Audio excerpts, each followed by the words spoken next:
په پیپال کې به دننه تاسو کرنسي چې دا به تاسو څنګه چینج کوئ. اکثر تاسو سره د ټیک ټاک مختلف قسم اکاونټونه وي، هغې کې تاسو سره د یو کې جدای، د یو اس ای جدای، د فرانس جدای. نو هغې کې چې کوم ارننګ وشي نو هغه ځینې تاسو ته په ډالرو کېږي او ځینې چې دي هغه تاسو ته په یورو کېږي. بیا چې کله دغه ډالر ټول ستاسو د پیپال اکاونټ ته راشي نو هغه بیا ټول یو ځای کې نه شو کېږي، هغه بیا جدا جدا ځای کې شو کوي. نو نننۍ ویډیو کې به تاسو ته زه ښیم چې دغه ډالر چې دي مطلب دا یورو چې دي دا به تاسو څنګه ډالر ته کنورټ کوئ.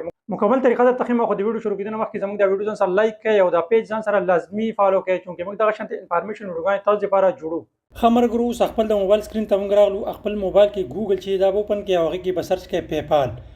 بیا که تاسو ښکاري لاګ ان انټو یور پیپال اکاونټ، دغه دې باندې به تاسو کلیک کړئ. دې باندې تاسو کله کلیک کړئ نو دلته به خپل جیمیل ورکړئ او دلته به خپل پاسورډ ورکړئ. پاسورډ چې کله تاسو ورکړئ نو بیا لاندې لاګ ان تاسو ښکاري، د لاګ ان باندې به کلیک کړئ. نو دا زما پیپال اکاونټ ما سره اوپن شو. نو دې کې تاسو ښکاري دې کې $635 دي ما سره. لاندې تاسو ښکاري $619 دي او 4.67 یورو دي او 8.11 جی بی پی دي. نو دا چې اوس موږ کنورټ کړو دا به ټول د 635 نه کنورټ کېږي، صحیح ده. دا لاندې 619 دا به کنورټ کېږي. نو دا لاندې به موږ اوس چې کرنسي به چینج کوو نو دې 3 ډاټ باندې به کلیک کوو او دلته به راشو په دې کوم پیپال بیلنس دې باندې به کلیک کوو او اول نه چې د 4.67 چې دا به چینج کوو نو دې 3 ډاټ باندې به خوا کې کلیک کوو. اوس د لاندې تاسو ښکاري چینج کرنسي، په دې باندې موږ کلیک کوو. په دې باندې چې کله موږ کلیک کوو نو دا تاسو کم کرنسي ته چینج کوئ نو دې کې دا مختلف قسم کرنسي ده. نو زه یو اس ډالر ته کنورټ کوم نو زه په یو اس ډالر باندې کلیک کوم.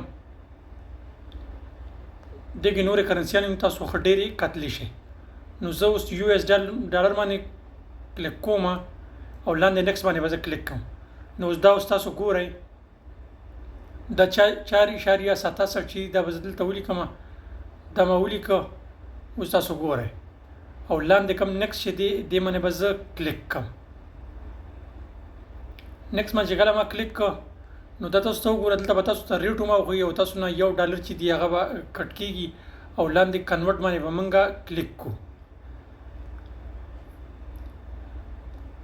کنورټ باندې چې موږ کله کلیک کوو دا تاسو وګورئ زموږ هغه کنورټ شله. اول نه 619 اوس ښکاري 621 شله.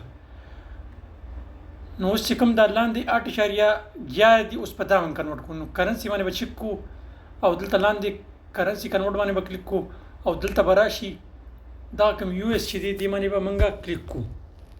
دې باندې چې کله موږ کلیک کوو نو لاندې نیکسټ باندې به کلیک کوو. بیا به دغه دې باندې موږ دوباره دلته ولیکو 8.11.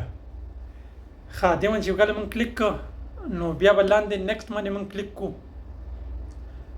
نیکسټ باندې کله موږ کلیک کوو نو دا به لږ پروسس کوي او دا تاسو ته ښکاري دا کوم تاسو ته ډیټیل شو کی او بیا ولاندې کنورټ باندې تاسو کله کلیک کړئ نو دا تاسو وګورئ تاسو کوم $8 چې دی هغه ما کنورټ شله. بیا ډن باندې کلیک کړئ نو دا تاسو ته ښکاري $634 چې دی هغه کنورټ شله. نو دغه طریقې سره تاسو پیپال کې دننه خپل کرنسي چې دا هغه چینج کول شي او بیا به تاسو مکمل کم ډالر چې دی هغه به تاسو بانک ته وډرا کول شي. څه قسم مسله به تاسو ته نه وي.